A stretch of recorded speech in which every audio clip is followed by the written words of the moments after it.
오늘 3부 예배의 하나님의 말씀은 마가복음 8장 27절에서 38절까지 말씀입니다. 마가복음 8장 27절에서 38절까지의 말씀 저 한 절씩 교도하겠습니다. 제가 먼저 읽습니다. 예수와 제자들이 빌립보 가이사랴 여러 마을로 나가실새 길에서 제자들에게 물어 이르시되 사람들이 나를 누구라고 하느냐?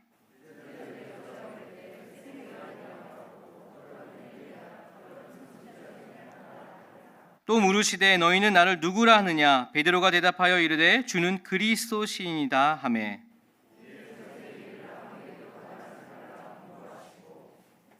인자가 많은 고난을 받고 장로들과 대제사장들과 서기관들에게 버림받아 죽임을 당하고 사흘 만에 살아나야 할 것을 비로소 그들에게 가르치시되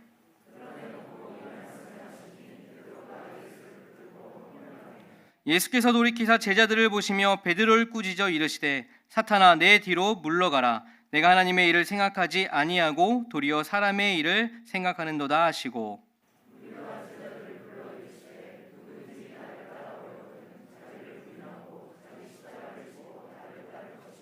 누구든지 자기 목숨을 구원하고자 하면 잃을 것이요 누구든지 나와 목숨을 위하여 자기 목숨을 잃으면 구원하리라.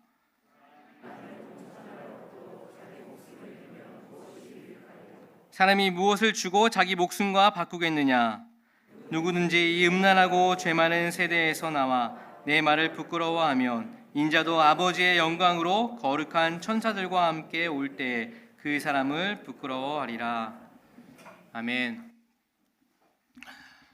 가까운 사람에게 존경을 받는 일은 좀처럼 쉽지 않습니다.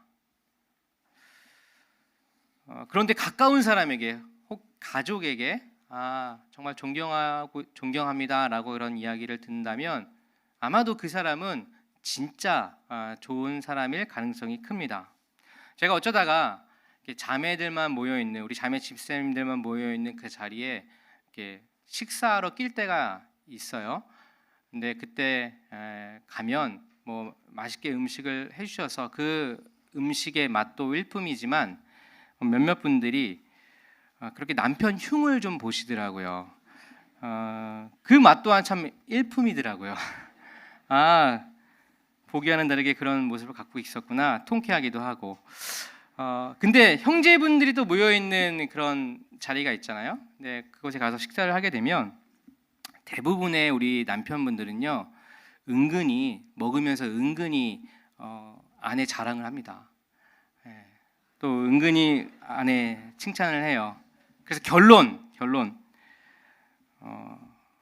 남편들 가장 가까운 사람이 아내로부터 존경받지 못하는 남편들은 대부분 좋은 사람이 아니다. 그리고 또 직접 표현을 하지 않지만 남편들로부터 이렇게 좋은 소리를 듣는 아내는 진짜 좋은 사람이다. 근데 그것도 모르고 그렇게 남편 흉을 보는 아내는 불쌍한 사람이다. 그래서 진짜 결론은 둘 다 불쌍한 사람이다라는 거예요. 네, 그렇습니다. 우리는 가까운 사람에게 내가 어떻게 불리고 있는지, 어떤 평가를 받는지가 참 중요한 것 같아요. 우리 예수님도 오늘 본문에 보면 거기에 관심이 있었던 것으로 보입니다. 오늘 본문의 주님은 제자들과 함께 이 빌립보의 가이사랴에 있는 여러 마을로 길을 나섰습니다. 이 빌립보의 가이사랴라는 지명은 분봉한 헤롯 빌립이 당시 또 이렇게 도시를 이렇게 확장시켜 갈 무렵 자신의 이름인 빌립과 당시 그 로마 황제로 있었던 이 티베리우스 카이사르라는 그 이름을 따서 가이사랴 빌립보라고 지은 거예요. 참고로 더 이야기하자면 여기에 거주하고 있는 사람들은 로마 황제를 향해 주님이라고 불렀다는 거예요. 우리가 부르는 주님과 같은 My Lord 이렇게 불렀다는 거예요. 이 마을로 들어가신 예수님은 제자들에게 묻습니다. 27절, 28절 말씀만 보십시오. 제가 세 번으로 읽어볼게요. 예수께서 제자들과 함께 빌립보의 가이사랴에 있는 여러 마을로 길을 나서셨는데 도중에 제자들에게 물으셨다. 사람들이 나를 누구라고 하느냐? 제자들이 예수께 말하였다. 세례자 요한이라고 합니다. 엘리야라고 하는 사람들도 있고 또 예언자 가운데 한 분이라고 하는 사람들도 있습니다. 그렇습니다. 예수님은 어디를 가든지 병든 자를 그냥 지나치지 않으셨어요. 병든 자를 고치시고 또 귀신 들린 자의 그 귀신을 쫓아내셨고 심지어 죽은 자도 살리셨습니다. 가난한 자, 소외된 자의 직접 친구가 되어 주셨습니다. 서민들에게 있어서 예수님은 슈퍼스타였어요. 너무나 인기가 많았죠. 그러므로 그가 어디를 가든지 예수의 소문을 듣고 그의 이름을 듣고 많은 사람들이 몰려들었고 또 그를 쫓았습니다. 사람들은 예수님을 보고 환생한 요한이다. 때로는 하늘에서 불을 내렸던 엘리야다. 때로는 엘리야 그 예언자 선지자다라고 이렇게 이야기를 합니다. 그리고 나서 예수님은 또다시 묻습니다. 그러면 너희는 나를 누구라고 하느냐? 너희는 나를 어떻게 생각하느냐라고 물으신 것이죠. 이것은 제자들에게 분명 하신 말씀이지만 만약 그리스도인인 저희들에게 지금 동일한 질문을 한다면 얘들아 너는 나를 누구라고 생각하느냐? 라고 지금 우리에게 질문을 하신다면 여러분 예수님은 과연 나에게 어떤 존재입니까? 예수님은 나에게 어떤 분입니까? 어떤 분은 친구 같은 예수님입니다 라고 대답할 거예요. 또 어떤 분은 사랑의 예수님입니다. 늘 함께해 주시는 예수님입니다. 나의 구원자이며 나의 자비로우신 예수님입니다. 잘 참으시는 예수님입니다 라고 대답을 하실 것입니다.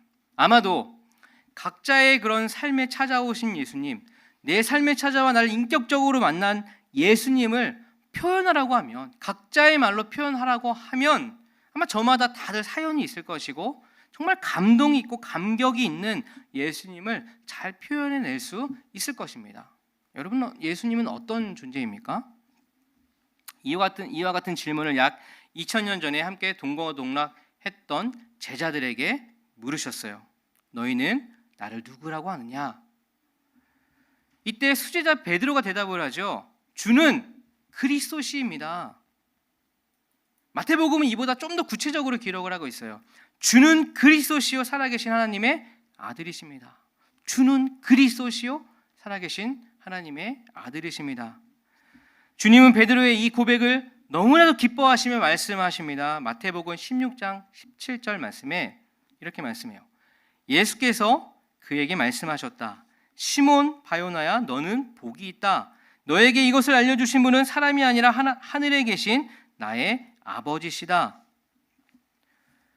베드로의 고백을 들은 예수님은 이것이 사람의 생각이 아니라 너로부터 나온 것이 아니라 내 안에 계신 하늘에 계신 아버지가 가르쳐 주신 것이다 라고 말씀합니다.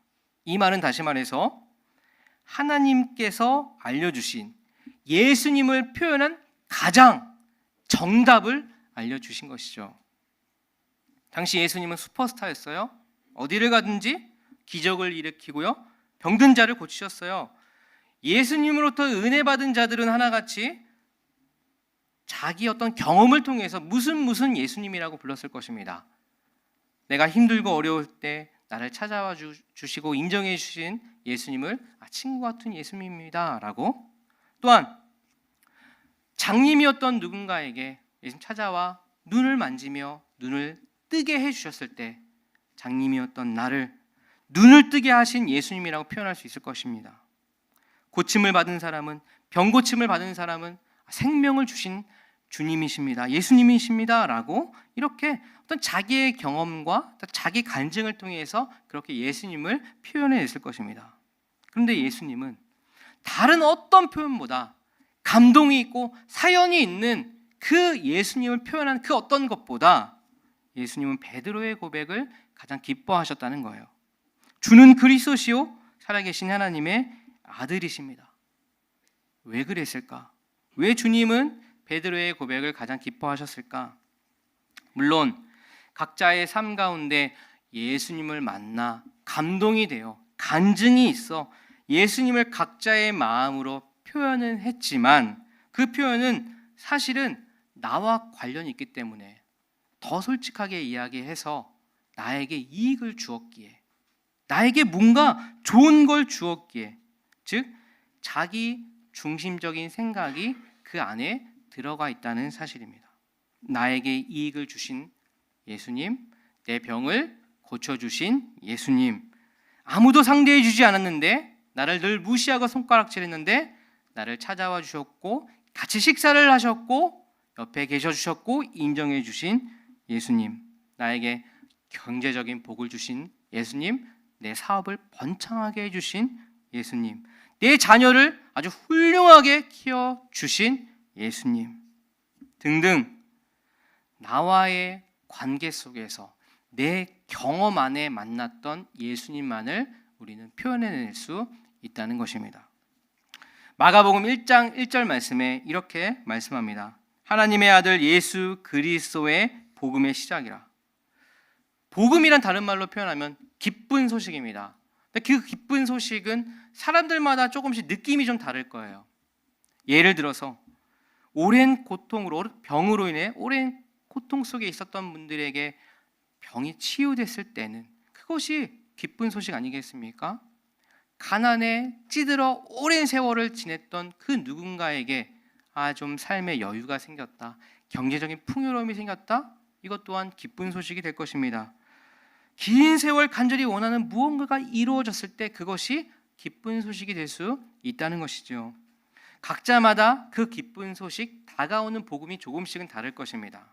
그러나 인류에게 있어서 다른 어떤 그 무엇과도 비교할 수 없는, 다른 어떤 기쁨과도 도저히 비교할 수 없는 그 모든 기쁜 소식을 뛰어넘는 인류의 가장 크고 귀한 기쁜 소식이 있는데, 그것이 바로 마가복음 1장 1절 말씀 같이 한번 읽어볼까요? 마가복음 1장 1절 말씀 시작. 하나님의 아들 예수 그리스도의 복음의 시작이라. 모든 것을 뛰어넘은 인간에게 있어서 가장 근본적인 복음의 시작을 바로 예수 그리스도 복음의 시작이라고 말씀하고 있습니다. 어떻게 인간으로 오신 그가 나사렛 작은 동네에 그저 청년 예수가 어떻게 복음의 시작이 될 수 있었을까? 성경은 그 이유를 명확하게 말씀하고 있어요. 하나님의 아들 예수 그리스도, 모든 것의 처음과 끝이 되시는 하나님 여호와 하나님의 아들 예수 그리스도이기 때문입니다. 그가 모든 인류를 구원하시기 위해서 자기의 모든 권한을 다 내려두시고 모든 영광을 다 내려두시고 이 땅 가운데 오신 것, 이것이 기쁜 소식, 즉 복음의 시작이라는 겁니다. 그것이 우리에게 소망이 되는 것이죠. 우리들은 많은 언어로 예수님을 표현합니다. 각자에게 오신 예수님, 삶에서 경험한 예수님이 각자 조금씩 다 다르기 때문에 나의 생각대로, 내 감동대로, 내 간증대로 예수님을 표현해낼 수 있습니다. 그런데 그 많은 고백 가운데 예수님께서 가장 기뻐하셨던 그 고백은 주는 그리스도시요 살아계신 하나님의 아들이시니이다. 이 고백이야말로 나에게 이익이 되시는 주님, 나를 도와주시는 주님, 내 편이 되시는 주님, 나에게, 우리 가족에게, 우리 공동체에게 이익을 주시는 예수님만을 생각하는 그 수준을 뛰어넘는 그런 고백이 된다는 것입니다. 더 이상 나에게 이익이 없다 하더라도, 더 이상 내 사업을 번창시켜 주시지 않는다 하더라도, 내 일에 진전이 보이지 않는 것 같다 하더라도 주님은 그것과는 상관없이 여전히 주는 그리스도시요 살아계신 하나님의 아들이십니다. 이것이 복음의 시작이고 이것이 우리의 참 소망이 되는 것입니다. 보시죠. 주님은 베드로의 이러한 고백을 받으시고 비로소 하신 말씀이 있습니다. 마가복음 8장 31절 말씀에 그리고 예수께서는 인자가 반드시 많은 고난을 받고 장로들과 대제사장들과 율법학자들에게 배척을 받아 죽임을 당하고 나서 사흘 후에 살아나야 한다는 것을 그들에게 가르치기 시작하셨다. 개역개정은 비로소 그들에게 가르치기 시작하셨다라고, 비로소라는 말이 들어갑니다. 주님은 왜 베드로의 이러한 고백 이후에 비로소 십자가의 죽음과 부활에 대해서 말씀하신 것일까? 그 이유는 분명합니다. 주님이 이 땅에 오신 근본적인 이유, 가장 중요한 이유는 내 사업에 복을 주시고 나를 건강하게 하시고 내 자녀를 잘 되게 해주시고 내가 하는 일마다 축복을 주시기 위해서 이 땅에 오신 것이 아니라, 우리 주님은 이 인류를 구원하시기 위해 우리 하나같이 그 죄에 찌들어 그 죄 가운데 도대체 구원이 없는 절망 가운데 살고 있는 우리들을 위해서 하늘의 모든 권세를 다 버리시고 이 땅에 오신 것, 그것이 주님이 오신 가장 근본적인, 가장 중요한 이유가 되는 것입니다. 이것이 우리의 신앙생활 가운데 정말 기둥처럼 단단히 세워져 있지 않는다면 우리 인생 가운데 얼마나 작고 큰 비바람이 몰려옵니까? 예수님이 아무리 잘 믿는다고 하더라도, 아무리 직분이 있다 하더라도 인생 가운데 문득문득 예상하지 못했던 비바람이 다가올 때마다 우리의 마음이 여기저기 흔들리는데, 이 기둥만 제대로 잘 서 있는다면 우리의 신앙이 더 이상은 흔들리지 않게 될 것입니다. 마가복음 8장 32절 33절 말씀 한번 보십시오. 예수께서 드러내놓고 이 말씀을 하시니 베드로가 예수를 바짝 잡아당기고 그에게 항의하였다. 그러나 예수께서는 돌아서서 제자들을 보시고 베드로를 꾸짖어 말씀하셨다. 사탄아, 내 뒤로 물러가라. 너는 하나님의 일을 생각하지 않고 사람의 일만 생각하는구나. 방금까지 베드로는 놀라운 고백을 했어요. 주님은 그의 고백을 들으시고 그 반석 위에 교회를 세우시겠다고 말씀하셨습니다.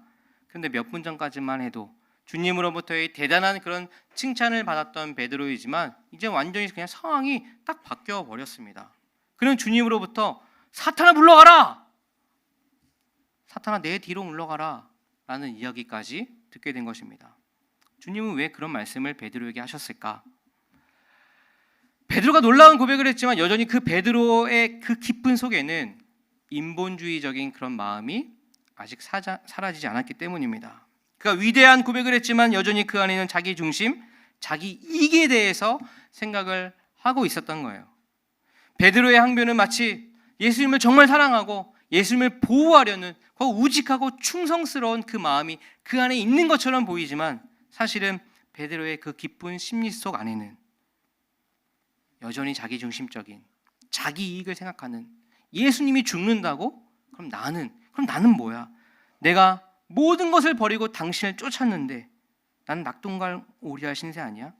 라는 마음이, 그 숨겨놓았던 마음이 그만 예수님에게 들켜버린 것이죠.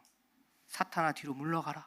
너 안에 있는 그 인본주의적인 그 사탄 같은 그 마음들 사라져라 라고 말씀하고 있는 것입니다.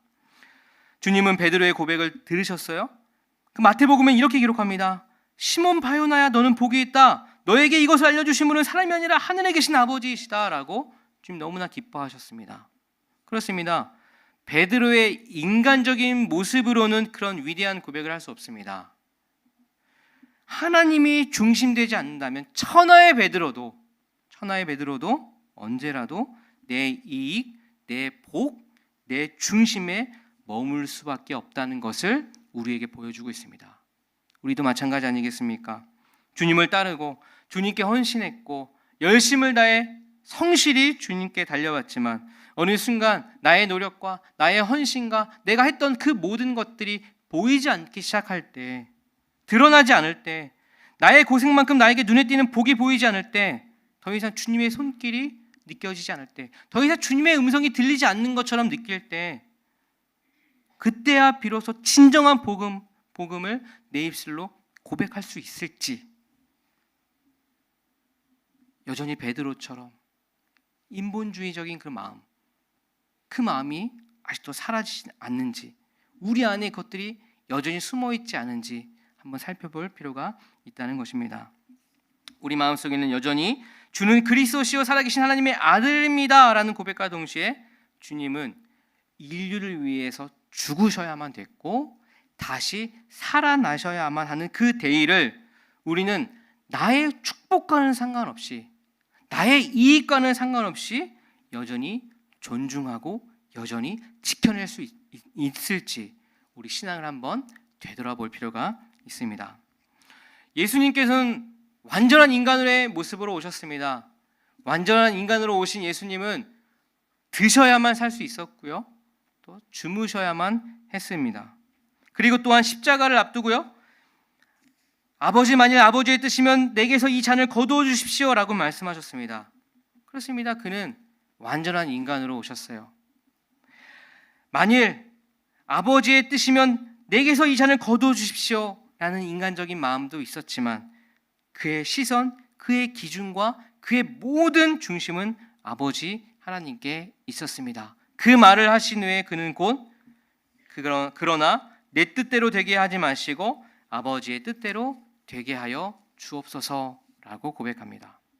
삶의 중심이 결코 자신에게 있지 않으셨어요. 모든 중심이 하나님께 있음을 보게 됩니다. 여러분, 요즘 세상의 흐름을 아마 잘 아실 것입니다.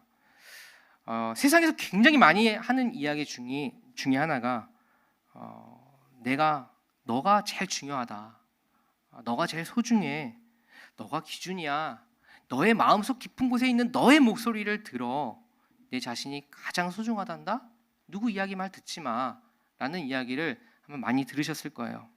얼마 전에 이름만 대면 아는 한 유명한 연예인이 대학 졸업을 8년 만에 하면서 축사를 했습니다. 보신 분들 있을 거예요. 일반 사람들과는 좀 다르게 소신이 있고 늘 자신만만하고 또 진정성이 있고 솔직한 그분을 저 또한 팬으로서 되게 좋아합니다. 근데 그분의 축사가 역시요, 큰 회자가 되었어요. 그분이 되게 좋은 말들을 많이 하셨어요. 근데 그 중에 몇 문장이 그리스도인인 제 마음에 좀 부딪힘이 있었습니다. 예를 들어서요, 그분이 이렇게 말씀합니다. 여러분, 마음대로, 마음 가는 대로 사십시오. 여러분들 누구보다 아끼고 올바른 길로 인도하는 건 그 누구도 아닌 여러분 자신이며, 누구의 말보다 귀담아 들어야 되는 건 여러분 자신의 마음의 소리라고 생각합니다. 누구에게 기대고 위안받으려 하지 마시고 그냥 인생 독고다이다 하시면서 쭉 가시면 좋을 것 같습니다. 굉장히 솔직하고 진정성이 있는 그런 연설이었죠. 이 축사를 가만히 들으면서 저는 여러 가지 생각을 하게 되었어요. 시대의 흐름만을 생각한다면 이 메시지가 많은 사람들에게 받아들여질 수 있는 메시지다 싶었습니다. 어쩌면 참 멋있기도 하고요, 소신 있기도 하고, 형식에 구애받지 않고 자신의 경험을 통해서 진정성 있게 이렇게 예쁜 말로 이렇게 표현을 한 것 같습니다. 그런데 이 메시지가 정말 맞는 말일까? 아니요, 그렇지 않습니다. 물론 이분의 인생을 살펴보면 젊은 나이에 연예계에 진출해서 정말 많은 사람을 만나고 많은 사람들에게 치이고 속임을 당하기도 하고 또 속기도 하고, 그래서 그 인생을 참 힘들게 살았던 이분의 인생을 생각하면 이렇게 이야기할 수 있는 것 당연하다라고 생각합니다. 그러나 그럼에도 불구하고 이것은 진리가 아니에요. 주님은 결코 올바른 길로 인도하는 것은 내 자신이다라고 말씀하지 않습니다. 누구의 말보다 귀담아야 들어야 할 것은 내 자신이다라고 말씀하지 않으세요. 인생은 독고다이다라고 결코 말씀하시지 않습니다. 너 자신만을 위해 너 자신이 기준이다, 너 자신의 깊은 속 그 소리를 들어야 한다 라고 결코 말씀하시지 않습니다. 대신 주님은 이와 같이 말씀합니다. 마가복음 8장 34절 말씀 같이 한번 읽어볼까요? 화면을 보시고 시작. 그리고 예수께서 제자들과 함께 무리를 불러놓고 그들에게 말씀하셨다. 나를 따라오려고 하는 사람은 자기를 부인하고 자기 십자가를 지고 나를 따라오너라. 요즘 시대하고는 완전하게 다른 말씀을 하고 계시죠. 나를 따라오려고 하는 사람은 자기를 부인하라, 자기 십자가를 지고 나를 따라오너라 라고 말씀합니다. 자기 부인을 하고 자기 십자가를 지고 나를 따라가는 것은, 주님을 따라가는 것은 과연 어떤 것일까? 그것은 자기 중심적인 생각을 버리는 것입니다. 베드로의 항변에 주님께서 이렇게 말씀하셨어요. 너는 하나님의 일을 생각하지 않고 사람의 일만 생각하는구나. 사탄아, 물러가라. 베드로가 주님을 따르기 위해 가장 첫 번째 했던 일은요, 자신의 직업을 버리는 일이었어요. 자기의 생업을 버려놓고 예수님을 쫓았습니다. 모든 것을 다 버렸다고 생각했어요. 다 포기했다고 생각했습니다. 그러나 많은 시간이 흘러 정말 모든 것을 다 버리고 주님을 쫓았다고 생각했지만 여전히 자기 중심적인 생각을 버리지 못하고 있음을 오늘 본문을 통해서 보게 된 것이죠. 교회에서 하는 여러 회의가 있습니다. 재직회, 공동회, 각 부서 회의, 너무나 많은 그런 회의가 있죠. 근데 이 회의의 본질적인 목적은 교회를 위한 것이고 교인을 위한 것입니다. 모든 회의와 그 안에 있는 여러 발언은 교회를 위한 것이고 교인을 위한 것입니다. 근데 중요한 것은 그게 조금씩 달라요. 생각이 조금씩 다르다는 것입니다. 그 기준이 다르다는 것입니다. 그래서 다 교회를 위한, 다 교인을 위한 생각이지만 내 생각이 조금 더 맞는 것 같아요. 내 생각이 조금 더 옳은 것 같아요. 그러다 보니까 목소리도 좀 커지게 되고 이렇게 좀 싸움도 일어나게 되는 건 아니겠습니까? 그런데 주님은 때에 따라서 어쩔 때는 그것조차 너 내려놓을 수 있겠니? 너 생각이 옳다고 하지만 그것조차 내려놓을 수 있겠니? 라고 우리에게 말씀하십니다. 예수님은 모든 권리를 다 포기하시고 죽기로 정하셨어요. 그것이 하나님의 뜻이었고 곧 자신의 뜻이었습니다. 자기 희생을 통한 타인의 성취, 내가 희생함으로 타인이 성취해가는 것, 이것이 곧 자기를 부인하는 것이고 이것이 곧 자기 십자가를 지는 것 아니겠습니까? 제가 젊은 청년에게 이렇게 물은 적이 있어요. 이상형이 누구세요? 이상형이 어떤 분이세요? 라고 이렇게 물으니까 그 대답 중에 하나가 있는 그대로 나를 받아주는 사람, 있는 그대로 나를 사랑해 주는 사람, 나를 이해해 주는 사람이라고 대답을 합니다. 있는 그대로 사랑해 주는 것, 있는 그대로 나를 이해해 주는 것, 이것이 굉장히 좋은 말, 예쁜 말, 또 굉장히 사랑이 큰 것처럼 보이긴 하지만 그곳 깊은 곳, 그 마음속 깊은 심리 안에는 굉장히 자기 중심적인 생각이 있다는 것을 여러분 놓치지 말아야 할 것입니다. 사랑하는 사람을 위해선 내가 변해야 합니다. 예수님은 우리를 구원하시기 위해서 인간의 모습으로 변하여 이 땅에 내려오셨습니다. 예수님이 모든 인류를 구원하시기 위해서 예수님이 변화되시고 예수님이 포기하셨습니다. 서로 맞추도록 노력을 해야 할 것입니다. 그리스도인들은 결코 자기중심적인 사람이 아니에요. 십자가의 길을 걷는다는 것은 그 누군가를 위해 내가 포기해야 할 것을 각오해야 합니다. 그 누군가를 위해 살기 위해선 자기 부인이 따라야만 합니다. 내 인격, 내 본질, 내 원래의 모습을 내려놓고 예수님의 모습으로, 예수님의 마음으로, 예수님의 삶으로 바뀌어야 할 것입니다. 그것이 진정으로 누군가를 위해 살아갈 수 있는 유일한 방법입니다. 우리 주님은 십자가의 길을 걷기 위해 모든 영광을 다 내려놓고 이 땅에 오셨습니다. 나의 구원을 위해, 우리 구원을 위해 자신을 변화시켜 이 땅에 오신 것입니다. 그리고 희생의 길을 거침없이 걸어가셨습니다. 사람들은 말합니다. 남을 위해 희생하고 남을 위해 퍼주고 남을 위해 배려하면 내 존재는 없어지는 것 아닙니까? 내 자리는 사라지는 것 아닙니까? 이것이 세상의 이치 아닙니까? 이것이 세상의 흐름 아닙니까? 라고 이야기합니다. 하지만 주님은 여전히 말씀하십니다. 35절 말씀. 누구든지 제 목숨을 구하고자 하는 사람은 잃을 것이요 누구든지 나와 목숨을 위하여 제 목숨을 잃는 사람은 구할 것이다. 그렇습니다. 믿음의 선배들의 간증이 있습니다. 나를 부인했더니 마음이 편해졌다. 나를 부인했더니, 내가 희생하더니 나에게 더 큰 지혜가 있었다. 더 창조적이 되었다. 더 행복한 삶을 살았다. 더 가치 있는 삶을 살았다. 여러분, 믿음의 선배들이 얼마나 수많은 그런 간증이 있는지 모릅니다. 자기 부인의 신앙을 가지면 모든 일을 하는데 타인을 위한 것이 됩니다. 공부 왜 합니까? 남 주려고 공부합니다. 축구 왜 열심히 합니까? 팬들을 기쁘게 하기 위해서 축구합니다. 돈 왜 법니까? 남을 돕기 위해서 돈 법니다. 우리의 인생 가치관이 변화됩니다. 교회에서 봉사 왜 합니까? 그 힘든 일 돈도 안 주는 거 왜 합니까? 나를 통해서 다른 사람들이 편하게 예배드리고 편하게 교회 신앙생활 할 수 있게 합니다. 그리스도인들은 가치를 따라 사는 존재입니다. 이익을 쫓는 사람들이 아닙니다. 근데 여러분, 신기한 것이 있어요. 이런 생각들을 이미 가정과 교회, 각 교회들이 하고 있다는 사실이에요. 가정에서 아버지와 어머니는 자식을 위해 희생합니다. 자신은 먹지 못해도, 자신은 좋은 거 입지 못해도 자식을 위해 희생합니다. 자신을 위해서 기꺼이 24시간 해낼 수 있습니다. 그런데 자녀가 잘 자라고 있는 모습을 보면 마음이 뿌듯합니다. 기뻐합니다. 교회에서의 봉사는 결국 이웃을 위해, 우리 교인을 위해서 내가 희생하는 겁니다. 그런데 남을 위해서 내가 좀 희생을 하면은 여러분 비교할 수 없는 주시는 그런 큰 기쁨이 있습니다. 나에게 큰 행복이 있다는 거예요. 이것이 하나님이 이 세상을 이끌어가는 하나님의 방식입니다. 근데 마귀는 계속해서 우리를 속여요. 너가 기준이야. 너가 제일 소중해. 너 안의 목소리를 들어. 아무도 믿지 마. 너만을 위해 살아.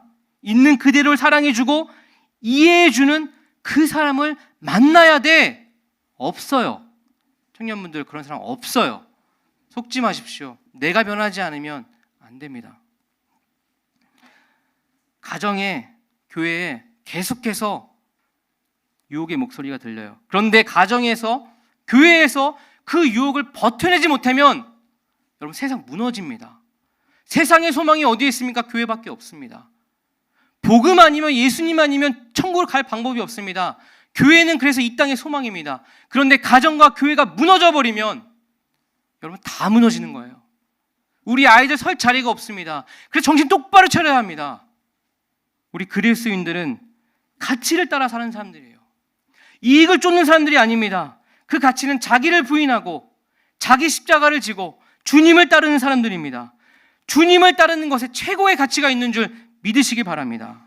하나님의 아들 예수 그리스도의 복음은 나만을 위해, 우리 가족만을 위해 나에게 이익을 주는 예수님이 아니라 자기를 부인하고 하나님 말씀에 죽도록 충성한 그분 자체가 복음임을 믿고 우리 또한 그를 쫓는 그리스도인이 되기를, 그와 같은 삶을 살기로 몸부림치는 저와 여러분, 우리 교회가 되시기를 간절히 기도합니다. 우리 이 시간 함께 주신 마음을 가지고 함께 우리 찬양합시다. 아까 말씀드렸죠. 나를 부인하고 배려하고 다 퍼지면 내 존재 없어지는 거 아닙니까? 라고 이야기했지만, 나를 부인했더니 나를 마음이 편해졌고, 나를 부인했더니 지혜가 생기고 더 창조적이 되었고, 나를 부인했더니 더 행복하게 살았다라는 수많은 믿음의 선배들의 간증이 있습니다. 여러분, 우리 주님은 손해보기만 하는, 억울하기만 하는 삶을 만들어 놓지 않으셨어요. 여러분, 주님은 믿으십시오. 자기 부인을 하고 자기 십자가를 지고 가는 것이 정말 거친 바다 위를 걷는 것과 같을 때가 있어요. 아픕니다. 눈물이 납니다. 그렇지만 주님께 맡긴 인생의 여정 가운데 우리 주님은 아픈 만큼 기쁨의 날을 주신다고 약속해 주셨어요. 그걸 믿고 또 함께 걸어가는 겁니다. 이 시간 함께 찬양합시다. 주님은 내 맘에 아픔 알아주시니 지난 밤 눈물 지워주시고 아침에 돋아난 여린 풀들과 같이 내 마음을 새롭게 하네. 흐르는 시간에 보인 주의 영광을 내 삶을 밝게 비춰주시니 온 땅과 모든 삶보다 전에 계셨던 주님 창조의 주를 찬양하네. 주님은 거친 바다 위 나의 영혼 두 손으로 굳게 잡아주시네. 주님께 맡긴 인생의 여정 아픈 만큼 기쁨의 날 주시네. 흐르는 시간에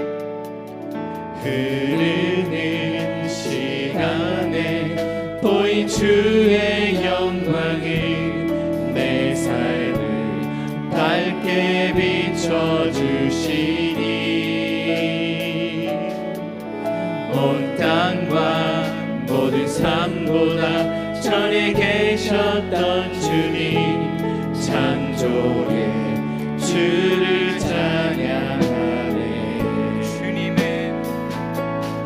주님은 거친 바다 위 나의 영혼 두 손으로 굳게 잡아주시네.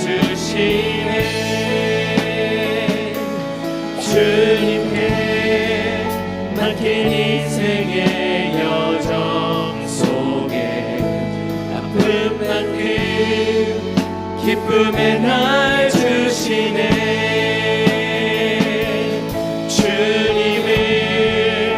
거친 바다 위 나의 영혼 두 손으로 굳게 잡아주시네.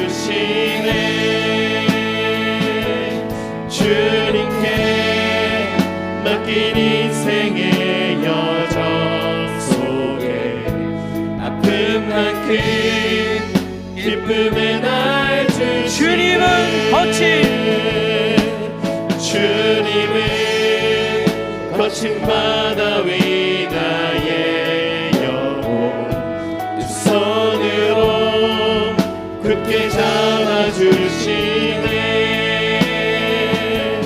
주님께 맡긴 인생의 여정 속에 아픈 만큼 기쁨의 날 주시네. 하나님, 그렇습니다. 자기 부인을 하고 자기 십자가를 짓는 그 일은 이미 복음에 시작되신 예수 그리스도가 걸어가신 그 길입니다. 하나님, 우리 또한 기꺼이 그 길을 걷기를 소망합니다. 때론 그 길이 거친 바다 위 험한 산골짜기를 걷는 것처럼 느낄지라도 주님은 그때마다 내 손을 잡아주시며 아프고 힘든 만큼 기쁨의 날 주실 줄 믿습니다. 우리 그리스도인들이 가치를 따라 살아낼 수 있도록 인도하여 주시옵소서. 함께 마음 모아 간절히 기도하겠습니다. 하나님 아버지, 그렇습니다. 주님, 자기 부인을 하고 자기 십자가를 걷는 길은 하나님 남을 위해 사는 길, 하나님 배려를 하는 길, 하나님 이익을 쫓지 않는 길, 하나님 남에게 퍼주는 일입니다. 하나님, 그렇게 살면 내 자신은 사라지는 것 같고 나는 없어지는 것 같은 느낌도 있지만 하나님의 수많은 믿음의 선배들이 그렇게 살아냈고 하나님, 그것이 정말 복된 삶이었으며 그것이 가치 있는 삶이었으며 그것이 십자가의 길이었노라고 수많은 간증들이 있습니다. 우리가 때로는 살 때에 십자가의 길을 걷는 길이 하나님 때론 정말 광야에 아버지 놓여져 있는 것 같고 거친 파도 위를 걷는 것 같고 깊은 산골짜기를 걷는 것 같지만 주님, 그때마다 주님의 우리 손을 잡아주시고 우리의 눈물을 닦아주시며 아픈 만큼 기쁜 날을 주실 것을 믿습니다. 하나님, 우리가 그한 믿음으로 주는 그리스도시요 살아계신 하나님의 아들이십니다. 나에게 이익이 없다 하더라도, 내 사업을 더 이상 돕지 않는다 하더라도, 나에게 건강이 없다 하더라도 우리 주님 여전히 변하지 않으실 주님을 온전히 믿고 나아갈 수 있도록 인도하여 주시옵소서. 주는 그리스도시요 살아계신 하나님의 아들이십니다. 눈물 가는 그런 고백과 함께 우리의 인생을 책임져 주시는 주님을 만날 수 있도록, 주님과 함께 십자가의 길을 지고 동행할 수 있도록 주여 하나님 붙들어 주시고 인도하여 주시옵소서. 주님 바라봅니다. 하나님, 이 시간 우리가 결단합니다. 내 자신을 부인하고 내 십자가를 지고 주님의 따르기를 결단합니다. 그 일이 때로는 거친 파도 위를 걷는 것 같고 깊은 산골짜기를 걷는 것 같지만 주님, 그때마다 두 손을 내밀어 우리를 잡아주시고 내 눈물을 닦아주시며 아픈 만큼 기쁜 날을 주시라고 믿습니다. 그러한 주님을 온전히 믿고 나아가는 저희들 될 수 있도록 인도하여 주시옵소서. 감사드리며 예수님의 이름으로 기도합니다. 아멘.